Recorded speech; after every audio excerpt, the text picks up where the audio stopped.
Hello नमस्कार, हमें रंजीत और आप सब देख रहे बनी हमारे अनप्लग चैनल रंजीत यादव। और आज हम पहुंचल बनी अपने भैया प्रमोद प्रेम यादव जी के शूटिंग के सेट पे। और आप सबको हम बता दें कि अपना चैनल सुंदरी भोजपुरी से हम बहुत बड़ा भैया के आवाज़ में वो दर्द भरा गीत रिलीज बहुत जल्द आप सबके बीच हुई। खासकर न्यूज़ बनावे का हमारा मकसद ही है आप सबसे बतावे के बाकी एगो बहुत बड़ा हॉट टचिंग सॉन्ग ओकरा के बोल सकिला आप सब। हॉट टचिंग सॉन्ग रिलीज हुई सुंदरी भोजपुरी जौन की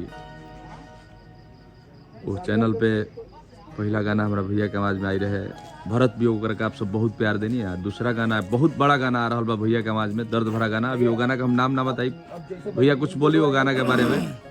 बहुत बड़ा गाना वो कमलेश देहाती भाई के गाना है, संगीत बा शत्रुघ्न भाई के। और बहुत बड़ा आप सब गाना एकदम मानी गाना एगो अलग अंदाज में सैड सॉन्ग हमारा आई जो बहुत जल्द हमने के रिलीज करे। थोड़ा चैता के भीड़ बा, बहुत जल्द 2-4 दिन में गाना का आप सबके बीच में सुनने के मिली सुंदरी म्यूजिक से चैनल है।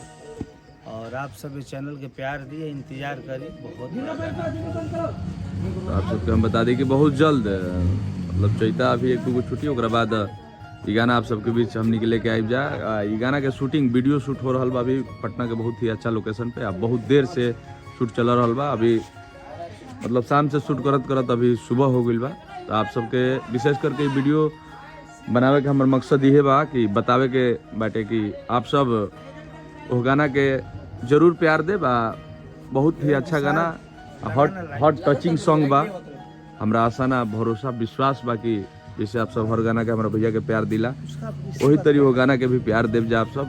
बहुत ही जल्द मतलब 2 से 3 दिन के अंदर आप सबके बीच वो गाना रिलीज हो जाई सुंदरी भोजपुरी जो उनकी माई के नाम से चैनल बा। वो चैनल से गाना आ रहा बा। बहुत ही हॉट टचिंग सॉन्ग बा जो ना गाना के लिखले बनी कमलेश देहाती जी, बहुत ही अच्छा गायक दुगोला के बहुत ही